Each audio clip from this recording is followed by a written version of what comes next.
Satu, dua, tiga, action. Assalamualaikum Pak Tafsir. Gimana kabarnya? Sehat? Alhamdulillah sehat. Sehat ya. Sehat. Oke, mohon maaf Pak Tafsir, hari ini kita bisa berbincang-bincang lagi ya setelah kemarin kita agendakan observasi pembelajaran yang ada di kelas yang sudah direncanakan oleh Pak Tafsir di kelas tersebut. Oke, bagaimana perasaan setelah Pak Tafsir mengajar kemarin? Alhamdulillah, ini coaching ini tidak seperti visit atau apa yang membuat grogi itu. Kita berjalan apa adanya dan kita lakukan sesuai dengan RPP yang kita buat. Jadi sudah sesuai dengan Insya Allah sudah sesuai. Kalau dari sisi RPP pembelajarannya sudah direncanakan dengan penerapan di kelas itu apakah sudah sesuai? Ini di kelas 2 ya. Kelas 2 mungkin di sisi pengondisian yang kurang masuk dengan RPP, karena di RPP kan secara rincinya seperti itu. Tapi di kondisi kelas itu agak sedikit terkendala terkait kondisi mengondisikan anak-anak. Tapi alhamdulillah berjalan lancar dan anak-anak insya Allah sudah antusias dan rileks. Kelas kemarin kelas 2. Kelas 2. Temanya apa kemarin? Tema kerukunan. Tema tentang kerukunan ya. Jadi sudah direncanakan dan sudah sesuai ya karena faktor pengondisian kelas ya itu kendalanya itu. Nah dari kendala pengondisian kelas anak itu kira-kira apa harapan Kak Hafiz ke depan? Harapannya pastinya saya tetap belajar dengan guru-guru yang lain atau tim-tim kita bagaimana cara pengondisian anak usia 2 tahun itu seperti apa. Tapi berjalannya waktu kita enjoy bersama anak-anak itu sudah bisa menerima apa yang kita sampaikan dan anak-anak itu lebih tenang lagi seperti itu. Kemarin strategi pembelajarannya menggunakan apa saat kemarin? Untuk strategi pembelajarannya kemarin kita menggunakan media dongeng dengan cara menggunakan wayang-wayang seperti itu. Terus pastinya setelah dongeng kita membuat kelompok. Kelompoknya pun heterogen, campuran seperti itu. Kelompoknya, tugasnya kelompok? Tugas kelompok menggali dari dongeng yang kita sampaikan tentang kerukunan pastinya sesuai materi seperti itu. Dan pastinya ada beberapa kelompok yang memerintahkan di depan keberanian anak-anak untuk menyampaikan. Jadi kemarin temanya tentang kerukunan, tapi menggunakan metode dongeng, menggunakan media wayang itu untuk penjelasan. Habis itu ada dibuat kelompok terus untuk ada satu kelompok yang memang harus menyampaikan. Menyampaikan dari apa yang Kak Hafiz sampaikan itu. Tadi yang disampaikan oleh Kak Hafiz itu terkait pengondisian kelas ya. Kira-kira apa mungkin ada metode atau pendekatan yang efektif ya yang bisa dilakukan oleh Kak Hafiz ke depan untuk agar terkondisi siswanya? Kalau itu kita buat dengan cara berbagai macam yang menyenangkan seperti tepuk, seperti bagaimana tepuk diam, akhirnya kan anak-anak menjadi diam dan akhirnya kita bisa menjelaskan dengan enak seperti itu. Ya memang kalau anak-anak ya kelas 2 pasti ada yang kalau gurunya menjelaskan walaupun menarik pun pasti ada yang sibuk sendiri, ada yang lari sendiri gitu kan. Itu bedanya kelas bawah sama kelas atas. Kalau kelas atas mungkin lebih fokus ya, lebih fokus dikasih tahu ini bisa. Kalau dari sisi gaya belajar Ustaz yang barangkali juga bisa jadikan strategi. Kalau gaya belajar pastinya harusnya menyenangkan dulu. Kalau kelas bawah itu kita buat menyenangkan dulu. Setelah menyenangkan pastinya nanti anak-anak bisa menerima apa yang kita sampaikan dengan baik. Kalau menyenangkan pasti diterima dengan baik. Ya memang di kelas itu kan pasti ada gaya belajar visual, gaya belajar auditori, macam-macam kinestetik, dan itu kita harus juga bisa memfasilitasi menyesuaikan gaya belajar. Dan pastinya harus kita paham karakter anak. Setiap anak karakternya beda. Nggak mungkin kita samakan semua. Jadi harapannya ke depan kelas itu terkondisi sehingga guru bisa menyampaikan pembelajaran dengan sesuai dengan tujuan dan tercapai tujuan pembelajaran begitu ya. Nah, rencananya yang akan Kak Hafiz lakukan setelah ini apa untuk setelah evaluasi terkait pengondisian kelas gitu?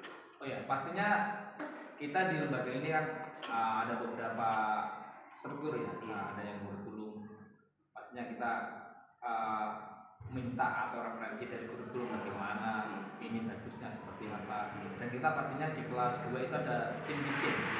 Di setiap jenjang itu pasti ada tim teaching, di mana di situ adalah tempat kita untuk berbagi ilmu, bagaimana cara pembimbingan anak, bagaimana nanti materi yang memang harus kita sampaikan.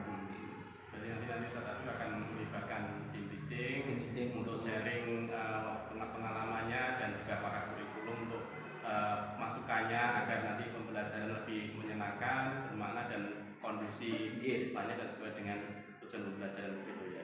Nah kira-kira dari evaluasi ini kapan nanti rencananya akan diterapkan kembali agar sesuai dengan harapan Ustaz Afif? Kalau dia secepatnya, karena kan tematik kan otomatis kita jadinya kan 1 minggu sudah sering ya, sering itu, dan kita secepatnya paling maksimal 1 minggu lah gitu. Kalau bisa secepatnya, karena kan kita butuh gerak cepat ya untuk bagaimana mengatasi masalah yang ada di kelas ini. Kita nanti setelah direncanakan lagi kita agendakan sharing lagi ya untuk evaluasi ke depan setelah berjalan itu. Luar biasa Pak Afif, ini diskusinya ya banyak yang bisa kita gali dari Pak Afif dan juga nanti bisa kita sharing dengan teman-teman sehingga nanti intinya pembelajaran yang akan dilakukan lebih menyenangkan, bermakna dan melibatkan emosi. Harapannya sudah sesuai dengan tujuan pembelajaran yang akan dilaksanakan. Bermanfaat. Oke, baik Pak Afif, terima kasih nanti diskusinya. Untuk yang selanjutnya di kegiatan coaching ini kira-kira apa tanggapan Pak Afif selama kita komunikasi sekarang? Pastinya menambah wawasan, menambah motivasi kita bagaimana kita lebih baik dalam pembelajaran mengondisikan kelas, terkait materi juga. Dan coaching ini pastinya lebih fokus seperti itu, bukan hanya sekedar mengajar tapi sesuai dengan apa yang kita rencanakan, RPP yang kita buat, kita sesuaikan dengan RPP yang kita buat di dalam kelas itu. Baik Pak Afif, terima kasih atas diskusinya ya, tetap semangat ya, tetap melakukan evaluasi perbaikan ke depan agar nanti pembelajaran yang kita lakukan di kelas itu lebih sesuai dengan tujuan, lebih bermakna dan lebih bermanfaat untuk siswa, dan harapannya nanti hasil yang pembelajaran ini dapat yang terbaik. Amin. Nanti kita agendakan lagi setelah nanti Pak Afif melakukan pembelajaran lagi, kita akan diskusi lagi untuk terus. Terima kasih Pak. Itu jadi saya terima kasih, semangat untuk terus menjadi terbaik. Terima kasih. Luar biasa. Mantap, alhamdulillah akhirnya kegiatan coaching yang dilakukan oleh CGP Ustadz Siswandi dan saya selaku pengajar praktik yang mendampingi kegiatan ini mengucapkan terima kasih, apresiasi buat Ustadz Siswandi dan juga Ustadz Afif. Dalam hal ini adalah alur coaching Tirta yang tadi sudah dijelaskan oleh Ustadz Siswandi pada saat panjenengan melaksanakan pembelajaran dengan menggunakan media dongeng. Nah, tentunya evaluasi di sini mungkin ini Ustaz banyak inovasi-inovasi dan metode-metode yang bisa digabungkan, karena ketika kita melaksanakan pembelajaran berdiferensiasi kita melihat gaya belajar anak. Jadi anak itu kan ada 3 karakteristiknya. Mereka ada yang visual, kemudian auditori dan kinestetik.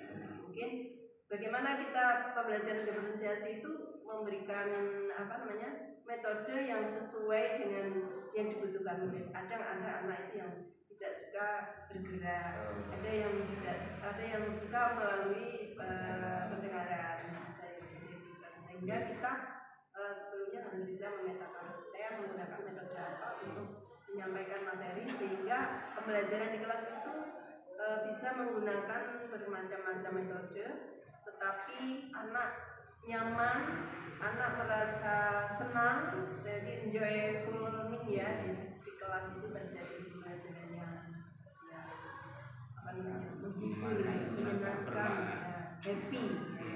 Intinya begitu Ustaz. Sehingga anak tadi bisa menerima tidak jenuh, lebih senang mengikuti pembelajarannya. Itu mungkin prinsip pembelajaran berdiferensiasi seperti itu. Apalagi tadi temanya kerukunan. Tema kerukunan. Dongeng itu bisa memenuhi ya belajar auditori, visual, kinestetik itu masuk semua ya. Mungkin rencana tindak lanjutnya nanti jenengan akan melaksanakan ini Ustaz ya. Beliau selaku coach nanti yang jenengan bisa sharing yang diterapkan di sekolah ini sehingga nanti jenengan mungkin ada saya pengen pasti akan menemukan ya potensi-potensi muncul sendiri bahwa nanti dikembangkan sesuai potensi dan situasi yang ada sesuai dengan masalah yang akan diberikan. Mungkin tadi pas kelompok itu bisa mempraktekkan kembali perwarnaan dongengnya itu juga bisa. Kan juga bisa. Nanti beliau akan menemukan sendiri. Tapi ya nanti pasti dipandu dibimbing oleh Ustaz siswa coach. Harus belajar banyak dari orang lain. Mungkin dari refleksi ini kegiatan ini apa Ustaz yang membuat jenengan masih dikuasai materi dari mulai observasi kemudian observasi dan sampai pasca ini kira-kira apa yang disukai atau yang dikuasai materi tadi? Kalau terkait yang paling berkesan adalah materi yang mana? Materi yang pasca mas ya. Setelah sudah terus ada sedikit evaluasi dan kita perbaiki di pasca ya. Kita perbaiki pasca dan akhirnya mungkin dengan evaluasi tersebut lebih mudah mengkondisikan anak, lebih menyenangkan untuk anak seperti itu. Dan pastinya saya belajar dari teman-teman dari tim kita menyarankan seperti apa, kurikulum menyarankan seperti apa, pastinya kita pakai yang terbaik. Mungkin ada yang masih dibingungkan. Kalau pembelajarannya. Kalau pembelajarannya sih, menurut saya tipenya orang yang mengalir seperti itu dan bagaimana materi tersampaikan, pengondisiannya baik seperti itu dan pastinya nanti ilmu yang kita sampaikan tersampaikan dan bermanfaat pastinya. Nah itu termasuk guru favorit. Tiap tahun itu kan ada pemilihan guru favorit. Saya juga periode kayaknya. Saya juga nggak boleh ikut. Karena sudah dua periode, nggak boleh. Nanti kalau apalagi itu, tadi harus banyak menginsert update. Ya kalau Salafi yang ngajar pasti semua dengan anak dari sisi komunikasinya, dari sisi ekspresinya. Ya kan untuk ini pembelajaran yang berpihak kepada murid, bagaimana kita melayani kebutuhan murid dalam menyampaikan pembelajaran itu lebih menyenangkan. Seperti saya sampaikan tadi, kita harus memahami karakter anak karena karakter beda-beda kan. Iya. Mungkin kalau dari Ustaz Siswani apa refleksi yang dari kegiatan ini? Jadi refleksi dari kegiatan ini ya, yang pertama itu kami semakin bersemangat untuk melakukan perbaikan dengan pendekatan coach dengan pendekatan dikta ini. Memang kami sangat membantu sekali. Selama ini ketika kami melakukan supervisi, memang salah satu tugas kami di sini kan melakukan supervisi. Kemarin baru saja kami melakukan supervisi dan setelah supervisi pembelajaran kita ngobrol gitu. Ternyata juga sama dengan coach pendekatan tirta, tujuan, identifikasi, rencanakan aksi dan tanggung jawab itu terstruktur gitu. Dan ada tindak lanjutnya di rencana aksi gitu. Biasanya mungkin tidak sampai ke sana, baru hanya ngobrol mengalir tanpa arah itu. Dengan adanya pendekatan coach dengan pendekatan tirta, kita terbantu dan terstruktur, runtut dan ada tindak lanjut. Ini penting yang poin-poinnya di situ. Nah ini harus terus kita kembangkan agar nanti ada hasil perbaikan terus. Terima kasih. Saya kira cukup kegiatan kita pada pagi hari ini untuk pasca coaching yang sudah diawali mulai dari pra dan mudah-mudahan kegiatan ini nanti bisa bermanfaat bisa terutama bagi coachingnya ini ya bisa pengimbasannya dari Ustaz Siswani. Oke, saya ucapkan terima kasih. Iya, Oke, Assalamualaikum warahmatullahi wabarakatuh. Waalaikumsalam warahmatullahi wabarakatuh. Kita cukup. Foto Ustaz. Berapa menit, Pak? 15.